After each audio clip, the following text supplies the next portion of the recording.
I am going to teach you next law of Mendel. It is the also type of one gene cross or an inheritance. One gene cross or inheritance. Here also it is the second law of inheritance. It is called the law of segregation. In some books written it is the first law and in some book written as second law. तो पहले आप law of dominance पढ़िए और law of segregation बाद में law of dominance इसलिए पढ़ाते पहले पढ़ने की दृष्टि से law of dominance ही पहले आप पढ़ेंगे बाद में law of segregation. अब इसमें हमने पहले ये जो एग्जाम्पल दिया था बाइसम सटाइवम का उसमें हमने क्या लिया था ये मेंडल ने लिया.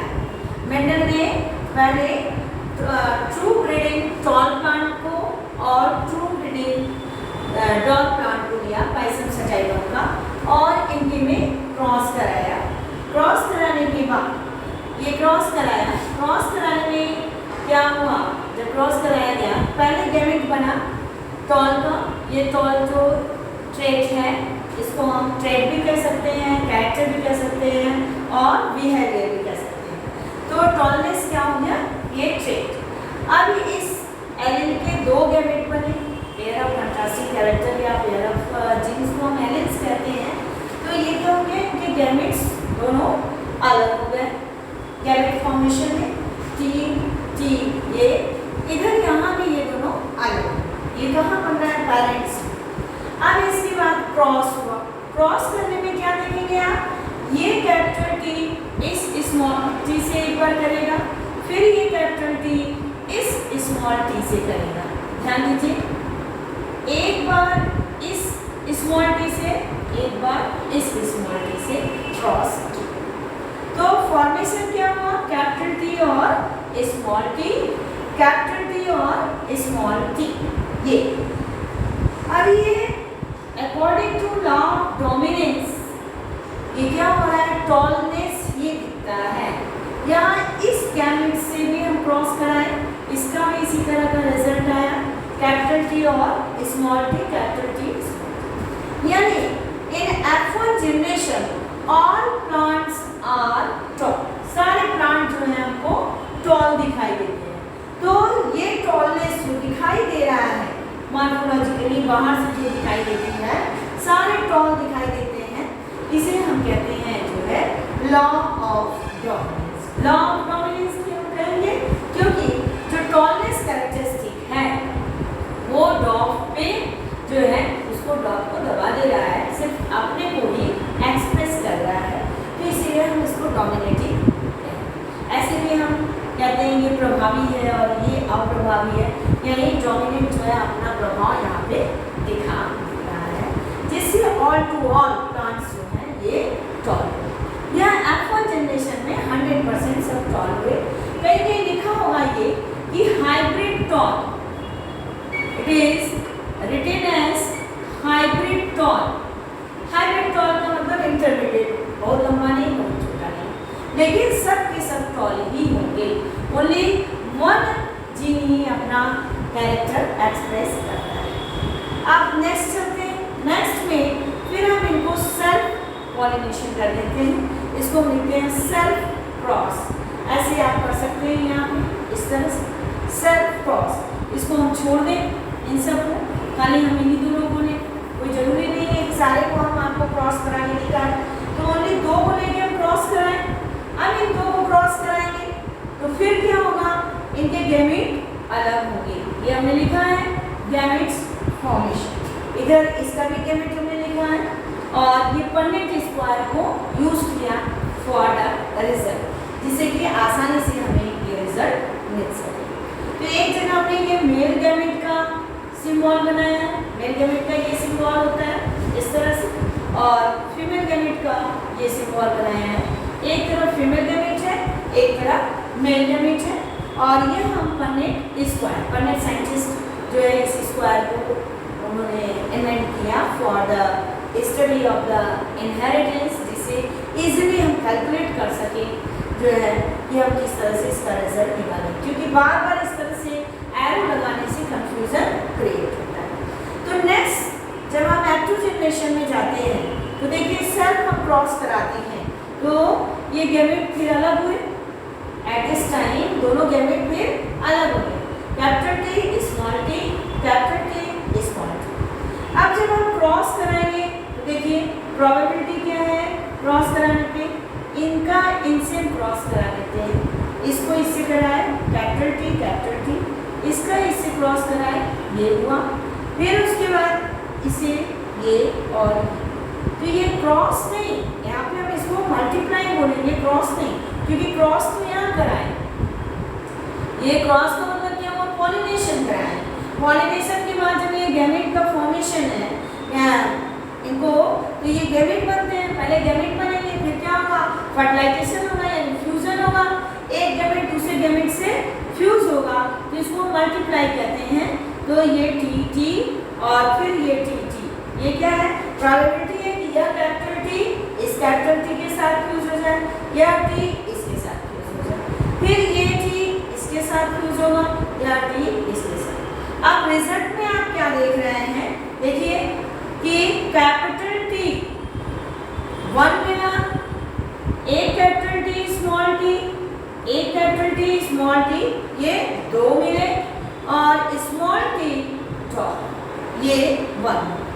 अब ध्यान दीजिए कि हमने लिखा है फिनोटिपिक रेशियो, यह रिजल्ट किसका है एक्टिव जनरेशन का, हमने लिखा है कि फिनोटिपिक रेशियो, फिनोटिपिक का मतलब क्या होता है जो हम एक्सटर्नली रीड करते हैं, एक्सटर्नली जो स्टडी करते हैं जिस ट्रेट को, जैसे प्लांट आप देखिए सारे के सारे हमको बाहर से लंबे दिखाई देते हैं, तब इसको हम बायोलॉजिकल टर्मिनोलॉजी में कहते हैं फिनोटिपिक या फिनोटाइप, इसको हम कहेंगे बाहर से एक्सटर्नली जो देखिए मार्फोलॉजी कि लंबा दिख रहा है छोटा दिख रहा है, तो उसमें 2 तरह के होंगे, एक बहुत लंबे होंगे, एक इंटरमीडिएट लंबे होंगे, एक बहुत छोटे होंगे, तो इस तरह से हम इसको फिनोटिपिक रेशियो कहते हैं।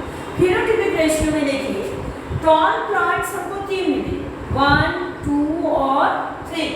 अब ये ध्यान रखिए कि कैपिटल टी डोमिनेटिंग है और स्मॉल टी रिसेसिव है, तो यह दोनों जीन्स होने के बावजूद भी यह प्लांट क्या होगा टॉल होगा, यहाँ भी यह प्लांट टॉल होगा। तो हमें फिनोटिपिकली 30% पूरे 3 जो है वो टॉल मिलेंगे, मतलब 100 में हमको 75% टॉल प्लांट मिलेंगे, ओनली 25% जो है हमको डॉल प्लांट, 75% 100 में से 75% जो है प्लांट टॉल होंगे, 25% जो है क्या हो जाएंगे वो डॉल होंगे। तो रेशियो क्या हो जाएगी हमारी 3:1। इसके बाद हम नेक्स्ट यदि हम जीनोटाइप रेशियो देखें, इन्हीं फिनोटाइप रेशियो में फिर हम जीनोटिपिक रेशियो कैसे निकालेंगे यही पे हमने बनाया है, ये ध्यान दीजिए। ये जब आप क्रॉस कराएं मल्टीप्लाई कराएं क्रॉस कर रहे हैं, क्रॉस यहाँ नहीं करना है, क्रॉस यहाँ करना है, मल्टीप्लाई करें क्योंकि यहाँ फ्यूजन हो रहा है गैमेट का, ये फ्यूजन है गैमेट का और ये जाइगोट का फॉर्मेशन।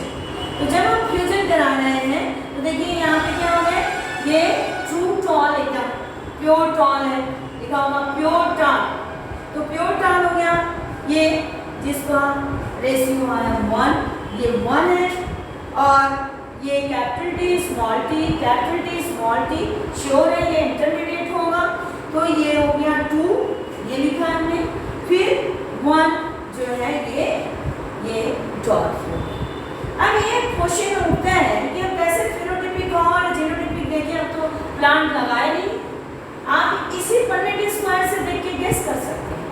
जब यदि आपको डोमिनेटिंग कैरेक्टर और रिसेसिव कैरेक्टर क्लियर होगा कि डोमिनेटिंग कैरेक्टर के लिए हम कैपिटल लेटर यूज करते हैं और रिसेसिव कैरेक्टर के लिए हम स्मॉल लेटर यूज करते हैं, तो यहाँ पे कैपिटल लेटर दोनों है इसलिए एकदम टॉल हो गया प्लांट, और यहाँ एक कैपिटल टी है एक स्मॉल टी, इसका मतलब डोमिनेटिंग कैरेक्टर को ही हम जानेंगे, वही उसका ये कैरेक्टर यहाँ लिखेंगे जो डोमिनेटिंग है, क्योंकि यहीं पे कंफ्यूजन क्रिएट होता है कि एक कैपिटल टी है स्मॉल टी है तो फिर मैं लिखूँ क्या, तो यहाँ पे जो डोमिनेटिंग कैरेक्टर का होगा उसी को आप लिखेंगे, यहाँ पे कैपिटल टी स्मॉल टी या टॉन हो गया, यहाँ ये टॉन। कहीं कहीं ये लिखा हुआ है हाइब्रिड टॉन, हाइब्रिड टॉन ये भी लिख सकते हैं, लेकिन मैं इंटरमीडिएट होगा है। इस तरह से ये फिनोटाइपिक रेशियो यहाँ पे मिला 3:1, 3 टॉल प्लांट 1 टाल, यानी कि 75% टॉल प्लांट, 25% टाल प्लांट। नेक्स्ट जीनोटाइपिक में जब हम आएंगे तो 100 नंबर ऑफ हैं यदि हमारे प्लांट्स, तो 25% टीटी और 50% इस तरह से कर सकते हैं, 25% टीटी और 50% ये हो गया और 25% इसको। कैपिटल डी क्या इंडिकेट कर रहा है? Tallness. Capital D small D hybrid tall और 25% ये प्योर टॉन। प्योर टॉन इसको हम कह सकते हैं प्योर टॉन, इसको हम कह सकते हैं हाइब्रिड टॉन और it is the pure tall, it is the pure tall. ये हो गया प्योर टॉन। अब ये पूरा मैं शुरू से अंत तक बता दी, तो अब ये सेकंड लॉ क्या इसमें निकाला गया, देखिए इसको कहा गया लॉ ऑफ सेग्रीगेशन। क्या है ये? The parents contain 2 alleles during gamete formation. The parents contain 2 alleles, ये parents 2 alleles रखिए, during gamete formation. The factors or alleles of a pair segregate from each other. It is seen here, it is seen here. Parents में आप देख रहे हैं कि ये अभी पेरेंट्स में यहाँ ये एप्रोजेनेशन हमने जब सेट क्रॉस कराया तो इट एक्ट एज पेरेंट्स, और फिर उसके बाद ड्यूरिंग गैमेट फॉर्मेशन, अब देखिए गैमेट फॉर्मेशन में इसका भी हम कह सकते हैं ये हो गया और इसका ये क्या हो गया, गैमेट दोनों के अलग हो गए, segregate from each other such that A gamete receives only one of the 2 factors. अब क्या आप देख रहे हैं कि दो जो हैं उसमें से सिर्फ एक ही ये रिसीव कर रहा है, यह लॉ ऑफ सेग्रीगेशन। और इसमें आपने क्या देखा कि यहाँ पे जब हम शुरुआत किए थे तो F1 जनरेशन में सारे टॉल दिखे, लेकिन F2 जनरेशन में आपने क्या देखा कि जो डॉफनेस छिपा हुआ था वह F2 जनरेशन में दिखने लगा। It is called the law of segregation। ये कह रहा है कि जो एलिन्स हैं, पेयर ऑफ एलिन्स हैं जिसमें 2 गैमेट हैं, ये आप देख रहे हैं 2 इसमें है, तो ये जब ड्यूरिंग गैमेट फॉर्मेशन ये जो है सेग्रीगेट हो जाते हैं, जो 2 थे वो एक हो जाते हैं, गैमेट फॉर्मेशन में सेग्रीगेट हो जाते हैं और सेग्रीगेट हो गए और सेग्रीगेट हो गए उसके बाद तो फ्यूजन करना, फ्यूजन करने पे जो कैरेक्टर हमको यहाँ पे रेसेसिव था अब वह भी कैरेक्टर यहाँ पे दिखाई देने लगा, जिससे कि यह रेशियो मुझे मिला 3:1 और ये जो जीनोटाइपिक रेशियो मिला 1:2:1। 1 प्योर टॉल पेरेंट का मिला, F2 वाला ये पेरेंट का मिला और यह भी मिला, यानी जो ये 2 तरह के ये पेरेंट थे और तीसरा पेरेंट ये तीनों के कैरेक्टरिस्टिक यहाँ पे हमको मिल गए, यानी कोई भी कैरेक्टरिस्टिक जो है अब बचा नहीं रह गया। ये ऐसा क्यों हुआ? क्योंकि जब ये गैमेट फॉर्मेशन होने लगता है तो ये जो है एक दूसरे से सेग्रीगेट हो जाते हैं, एक दूसरे से बंधे नहीं है कि बंधे रहे, तो सेग्रीगेट हो जाते हैं और फिर उसके बाद ये मल्टीप्लाई करते हैं यानी फ्यूज करते हैं और तब यह हमको रिजल्ट मिलता है। तब इसमें क्या हो जाता है 25% टीटी मिलता है, 50% कैपिटल टी स्मॉल टी यानी हाइब्रिड टॉन और 25% प्योर टॉन। सो फिनोटाइपिक रेशियो जो एक्टिव जनरेशन का है वह डॉट प्लांट 3:1 और इसमें जीनोटाइपिक रेशियो 1:2:1। फिनोटाइपिक कैसे देखेंगे, बाहर से हम जो देखते हैं हम उसको कहते हैं जीनोटाइपिक। जो हम इस जो ये कैपिटल टी स्मॉल टी इस तरह से भी लिखेंगे तो यह क्या हो जाएगा, जीनोटाइपिक रेशियो। जो ये हम लिखे हैं it is the genotypic ratio, it is called genotypic ratio.